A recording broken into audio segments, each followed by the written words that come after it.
To learn about the off-grid lifestyle and to be inspired to live your dreams, click subscribe so you don't miss anything.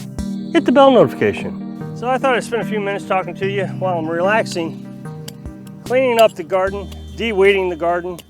I ask a lot why folks don't try to live their dreams.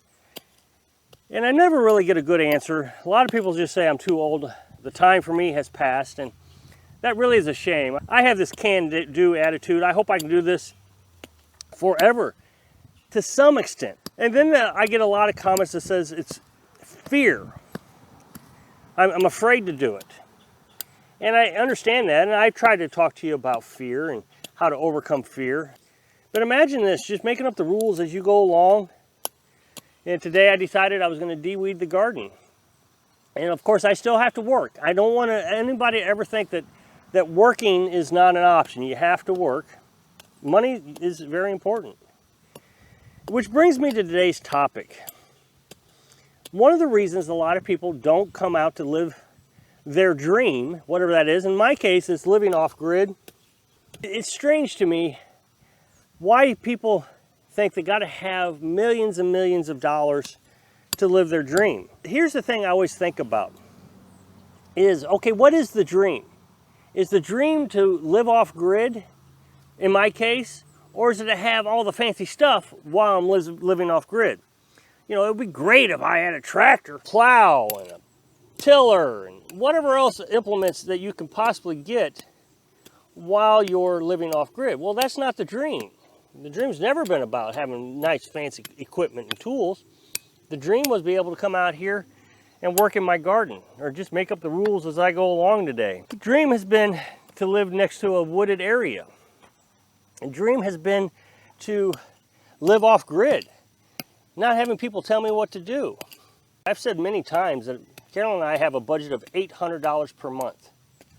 And I'm actually considering lowering that budget. That was the budget that I made when we decided to start the nomadic lifestyle.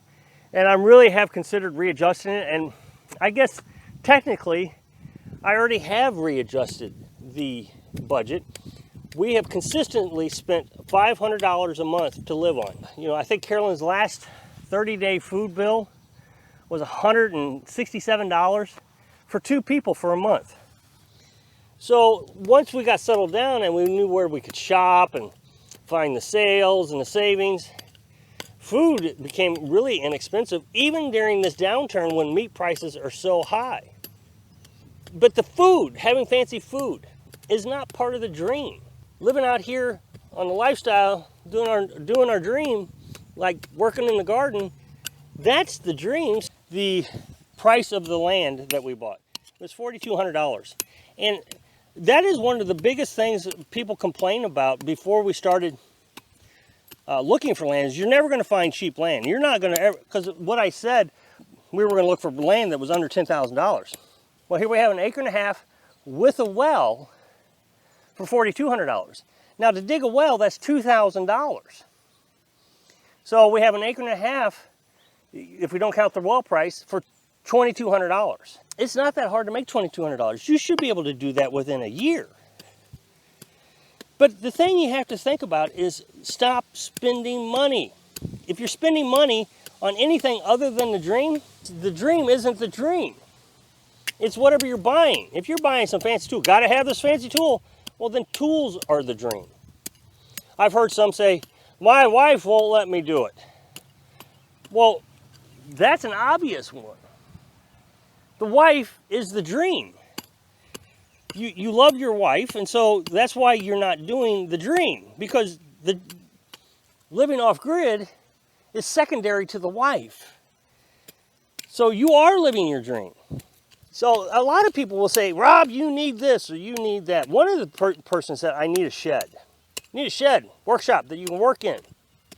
I was actually doing a cleaning, maintenance on my chainsaw. And I was up there on the concrete pad where we're going to build our tiny house at. And I was just working off the concrete pad. You need a workshop, got to have a workshop. Well, I found that interesting. Need and want.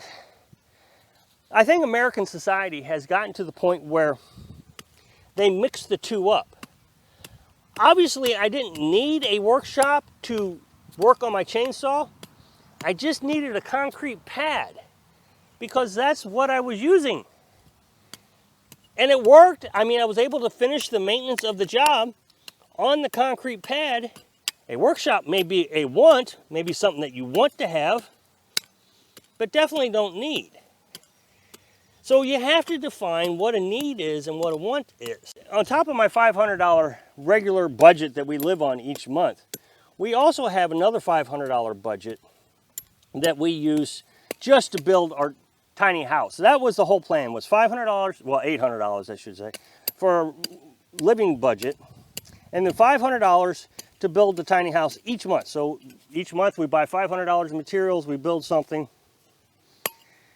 and then next month we'll buy $500 worth of materials, you know, build the floor, then to build the walls. Well, one of the problems with that I didn't think through, to be clear, the rest of the money that we earn goes towards our savings and retirement plan and emergency fund, all the things that you got to have to be responsible. But these are for our future. You know, if the truck breaks down, got to have a truck. I think I got to have a truck. Well, if the truck breaks down, I need to be able to fix it. So that's why we have the emergency fund. Again, I don't have a fancy truck. I got a 4-cylinder Chevy Colorado. Very inexpensive, and it works great. We didn't need anything bigger. Anything bigger would have just been a waste of money. As I said, that we were spending the $500 a month on the tiny house. Something that I guess I didn't consider and should have is startup cost of living off-grid. There are a lot of things that we got to have, like, for example, a lawnmower. We had to buy a lawnmower. I knew we needed a lawnmower, but I didn't think about it in a budgetary sense. Stupid me, as much as I think about a budget, it was something that I hadn't considered. And I didn't consider the cost of the chainsaw and the log splitter. So all those things, Carolyn and I have decided that we were going to take out of the tiny house price. So it's not going to take us 10 months. It's going to take us a little longer because we're taking money away from the house to spend on things so we can live here. And we're okay with that. As a matter of fact, last month we went over budget on our tiny house budget. We went out and bought plywood and insulation, but we also bought a chainsaw, which put us right around $450. That only put us $50 away from being on budget.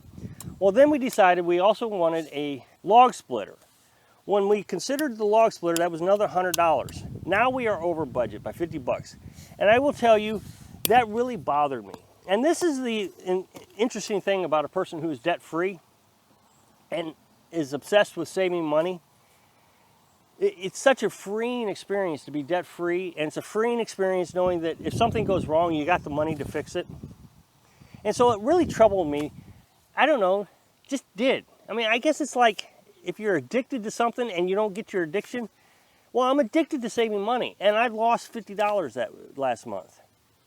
And it bothered me. This month's coming around, and I'm thinking, okay, we need windows and 2x4s so we can start building walls on our tiny house. Well, windows are overly expensive, and a door.